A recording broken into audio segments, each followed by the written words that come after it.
Hello and welcome to episode 1 of Weather Explained, this one being on how a hurricane forms. So how exactly do these monstrosities form? They're one of the most dangerous weather phenomena in the world. Well, you can find out after this message. This is proudly sponsored by Floyd Glass and Window. You can check them out at the link below. My new website is also recently launched, microcastingweather.com. You can go there to find out the latest information on current events when it comes to weather, and you can also find my other YouTube series, including this video after it does get posted. You'll be able to find that on the website as well under the Weather Explained tab. Getting into key elements for hurricane formation, you need three big things: high sea surface temperatures, high moisture, and low wind shear. We'll get into why that is needed right now. Starting with the sea surface temperatures, those are important because, well, you need water to evaporate from the ocean, and in order to do that, it needs to get warm, 80 degrees Fahrenheit or higher to be exact. And what happens is those sun rays hit the ocean, and you do get steam that evaporates from the air. That goes all the way up. Let's say we had maybe 60-degree waters. The difference would be it wouldn't be quite as warm. You wouldn't get that as much water evaporation, and therefore, in eventuality, you wouldn't get any thunderstorms. They could sustain themselves long enough. Getting into high moisture contents, this is important for many reasons, including the condensation and precipitation aspect of things. So with high moisture, you're going to need a low pressure system. You can see I have high pressure and low pressure markers here. And the reason why is because I want you to note the direction they're rotating: high pressure clockwise and low pressure counterclockwise. And you can clearly see here that if you look on the top end of the high pressure system, you can see those arrows beginning to turn and point downward. Guess what's up there? That's cold, dry air, and that's being pushed into what would be the best quadrant for hurricane formation of a system. Look into low pressure, and that is pushing out that cold air, and that is bringing in that quadrant warm and moist air. So that's the reason why you need low pressure.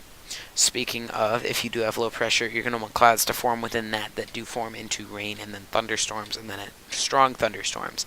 If the thunderstorms don't get really strong really fast, you don't really have a chance at this. And even if they do, you need to sustain them. So the low pressure system itself needs to supply moisture and get some from the south as well. If you want any chance of hurricane development, it already needs to be in a moist environment.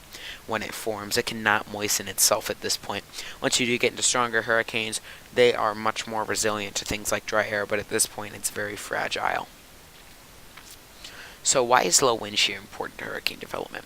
Well, first of all, we need to know what wind shear is. So wind shear is the variation in wind velocity occurring along a direction at right angles to the wind's direction and tending to exert turning force. So the key thing here is the variation in wind velocity, that being speed and direction.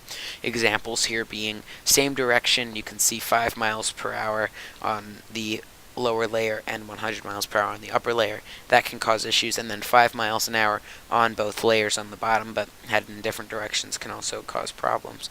So you might be asking, this is exerting a turning force, so why is that bad? Well, what happens is you get these thunderstorms, and so let's take a look at a hurricane structure. You can see it's straight and aligned vertically. Well, think about it. If you have winds heading at two different speeds or in different directions, do you think that these will be able to remain well aligned?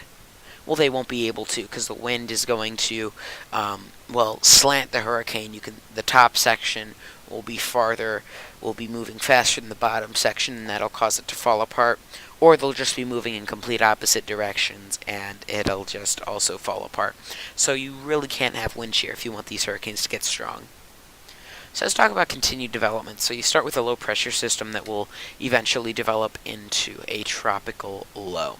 So these tropical lows are acknowledged by the National Hurricane Center. Typically you can get a tropical low even if wind shear is moderate or even high if you do have warm enough waters and enough moisture.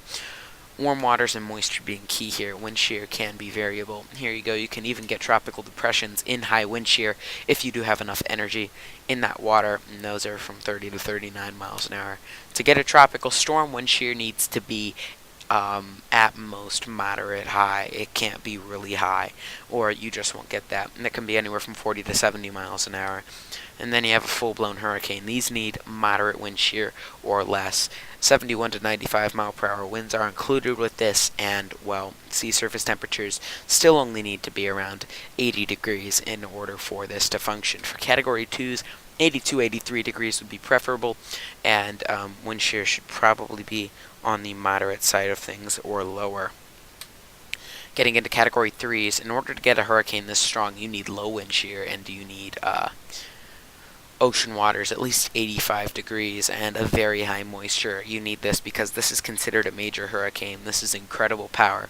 This can tear roofs off of houses and can do devastating damage.